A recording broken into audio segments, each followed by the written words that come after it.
Hi guys, hope you're having a good day. Today is a beautiful day outside. It's super warm and it's not always like this in upstate New York. So as soon as I'm done talking to you guys, I will absolutely be back outside for some more vitamin D. Fun fact, I have bipolar disorder. I've shared that before, but I'm sharing again in case you're new here and you didn't know that. And one of the things that I do as part of my treatment plan is something that I think a lot of people would be shocked by. It is I go tanning. That could be sitting outside in the sun. That could be inside a tanning bed. In the wintertime, obviously, it's limited to a tanning bed because we don't have the sun out. And you might think, like, these things aren't good for you. It's not good to have lots of time in the sun and, just skin cancer, things of that nature are of concern. I get that. But this is one of those situations where you have to pick what matters more to you. And to me, like, because of these beautiful bright lights, like the one that's right here, and that sunshine and that box full of bulbs that lights up nice and bright, it gives me the ability to have my moods feel like they're shifting more in a positive way. I feel lighter, I feel happier. So that's worth its weight in gold. Like, I'll take any risk if I can obtain getting to feel happy, because that is the one emotion that I feel the least. And I feel a lot of sadness, a lot of anger, but happiness, not always there.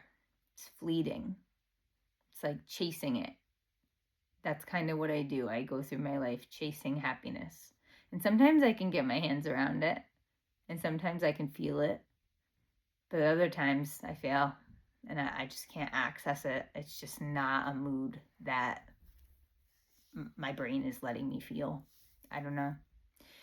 Anyway, today we're going to review a bunch of the strategies that we've already learned.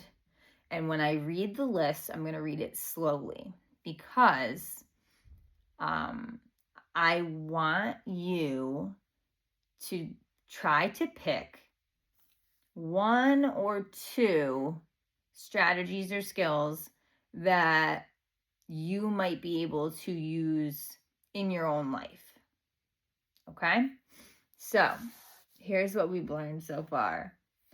We've done protect your peace, radical acceptance, journaling, distraction, relaxation, managing the environment, engaging in something you do well, stop thought strategies, meditation and grounding, using your people, music, hurdle help, ask for help, take a stand, and then we'll have a new one today.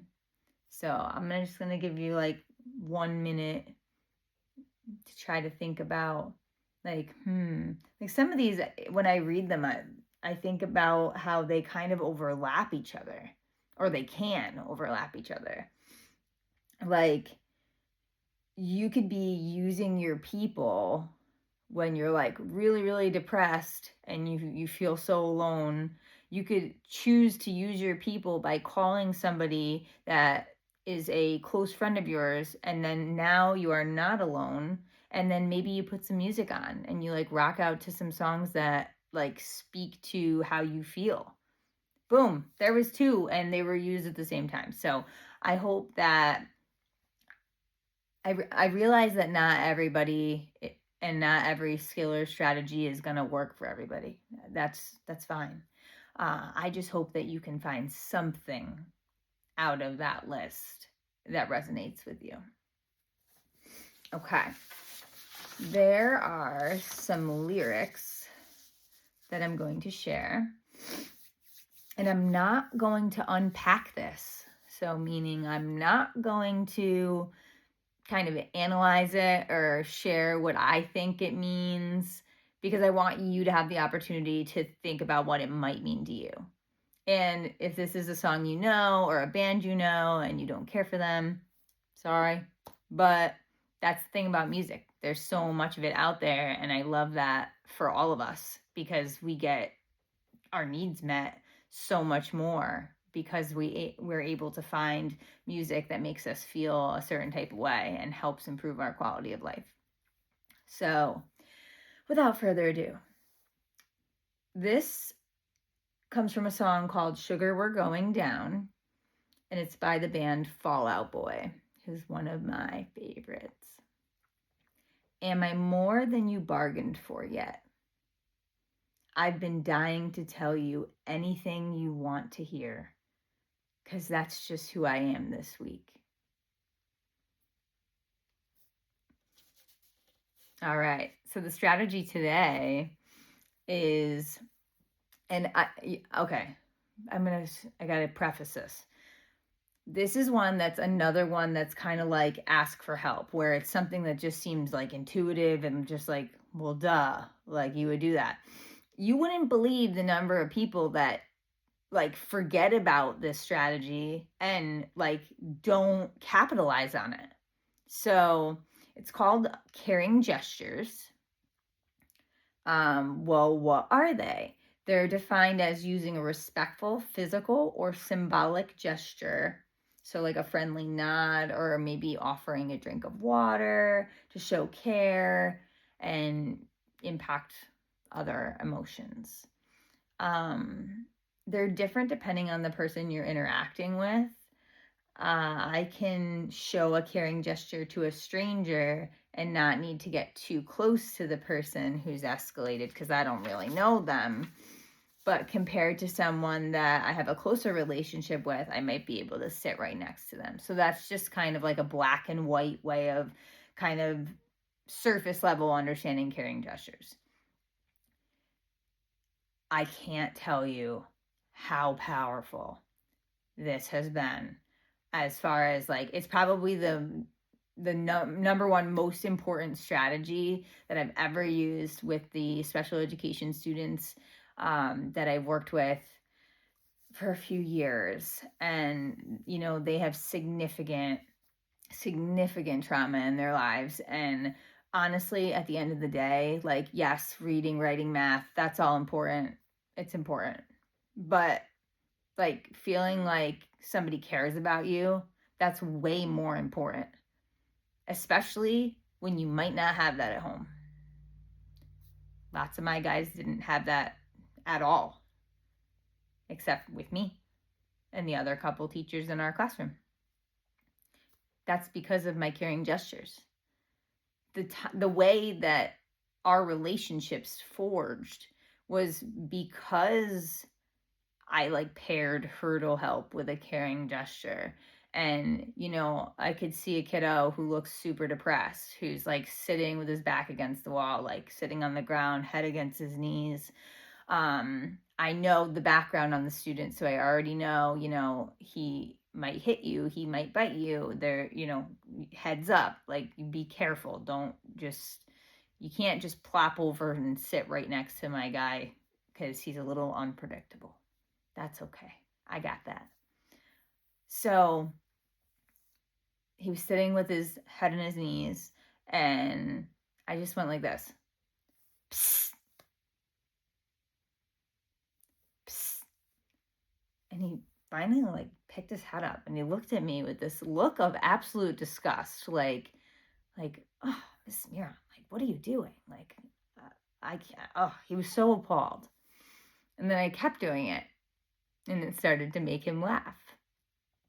And then after he was laughing and you could tell his mood had really shifted, I wanted to continue to show my care for him by sitting closer to him and showing him I'm not afraid of him and that he is loved, and so special and important, and nothing would be the same if he didn't exist. So I got my invite, he's like, hey, come sit with me. And then me just sitting there, just my closeness to him, like our arms touching, that meant something to him. Like he felt extra close with me because of that. And because like that's something you might do if you were sitting next to a family member or somebody that you really love and trust, out in the real world. So caring gestures aren't really that hard to put into play. It can be really simple things like maybe your partner has had a really tough day and they really love it when the bed is made before they get in it at night. So you could take the time to quickly, make the bed so that when your partner gets home and notices that, he or she will be so happy instantly. This like burst of just, even if it's for a few moments, because it doesn't, it's not going to last forever, but it's a nice little break, you know? So that's a big one for me, is the caring gestures. Lots of like simple little things, especially with kids. I would like put my hand on their shoulder, like when I go to like reach around them to help them, I would just put my hand on their back or something. It said in the definition, like something like offering a drink of water. That seems like so arbitrary and like really, like that's what you're doing as your super strategy to like make a kid feel better. Guess what? I had a friend, little buddy, that every single time he went with a teacher and got a little cup, filled the cup up with water, had his drink, finished his drink, he was able to return to the classroom de-escalated, calm, ready to learn. It's a win-win. You can't do better than that. That's great. So, that drink of water went a pretty far distance, huh? It's just about showing other people that you care about them. And I think too, if you look within yourself at like the things that are like your love language, like what are the things that people do or say or whatever that make you feel loved, that make you feel like you matter or that you're enough. That inventory is important to know, because especially if you're in a romantic relationship with someone else, you really need to be able to communicate that love language to your partner. Because until I point blank asked my husband and was just like, we're having this talk, we're doing this. There were things that really surprised me that I just wouldn't have ever known. But that caring gesture of me taking the time to sit down and, show my interest in his, wants, needs, etc. So I hope that sometime in the near future, if you are around somebody that could use a little pick-me-up, that could use some de-escalating because they're really upset, any of the above, I would love it if you tried using a caring gesture, because you already do it.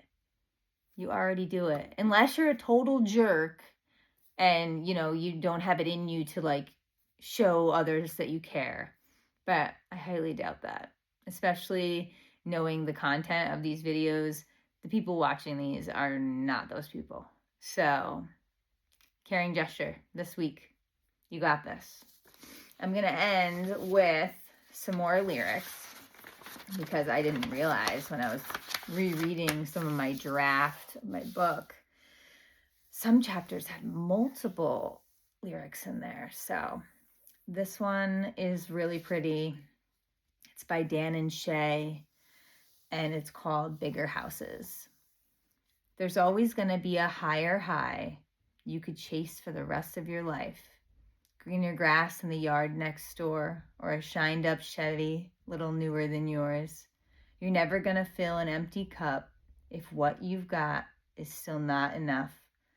The thing about happiness I've found is it don't live in bigger houses. All right, guys. I hope you have a wonderful, wonderful week, and use that caring gesture. You got this. If you are somebody that is new here and you haven't subscribed, or if you have just been watching all along but you haven't subscribed and you want to, please click, I think it's like down here somewhere, click and subscribe, because as soon as we get to 50, then we can do this live and it'll be way more fun. So yeah, I look forward to when we eventually get there. But thank you so much, and have a wonderful rest of your week. Bye.